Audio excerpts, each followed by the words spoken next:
இப்போதான் நம்ம சேனலுக்கு நீங்கள் முதல் முறையாக வரீங்கன்னா தயவுசெய்து கீழே இருக்கிற ரெட் கலர் சப்ஸ்கிரைப் பட்டன் அழுத்தி சப்ஸ்கிரைப் பண்ணிக்கோங்க. கூடவே அந்த பெல் பட்டன் அழுத்தி ஆள்னு கொடுத்துக்கோங்க. அப்போ தான் நம்ம போடுற வீடியோ உங்களுக்கு தினமும் கிடைக்கும். சரி வாங்க இப்போ நம்ம வீடியோக்குள்ளே போகலாம்.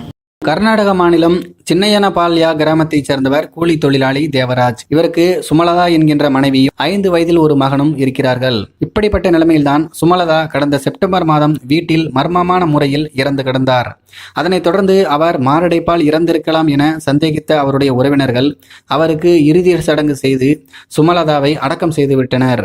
இப்படிப்பட்ட நிலைமையில்தான் சுமலதா இறந்து 2 மாதங்கள் கழிந்துவிட்ட நிலைமையில் அவர் மாரடைப்பால் மரணமடையவில்லை, அவர் கொலை செய்யப்பட்டுள்ளார் என்கின்ற தகவல் வெளியானது. அதாவது சுமலதாவின் 5 வயது மகன் தாய் இறந்தது குறித்து தந்தையிடம் திடீரென்று கூறியுள்ளான்.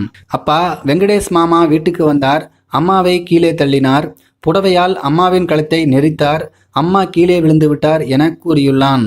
அதை கேட்டு அதிர்ந்து போன தேவராஜ் மகனை கையோடு போலீஸ் ஸ்டேஷனுக்கு அழைத்து சென்றார். அங்கேயும் அந்த குழந்தை அதை மாறாமல் அப்படியே சொல்ல அதை பற்றி வழக்கு பதிவு செய்த போலீசார் வெங்கடேஷ் என்பவரை கைது செய்து விசாரித்தனர். அதில் சுமலதாவை தான் கொன்றதை அவர் ஒப்புக்கொண்டார்.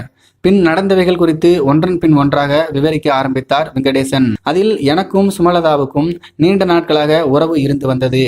இருவரும் அடிக்கடி தனிமையில் உல்லாசம் அனுபவித்து வந்தோம். திடீரென ஒரு நாள் சுமலதா உறவை முறித்து கொள்வதாக கூறினார். அதற்கு நான் ஒப்புக்கொள்ளவில்லை.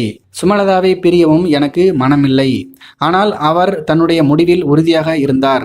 அத்துடன் தன்னை விட்டு விலகாவிட்டால் என்னையும் என்னுடைய வீட்டில் சொல்லிவிடுவேன் என்று மிரட்டினார்.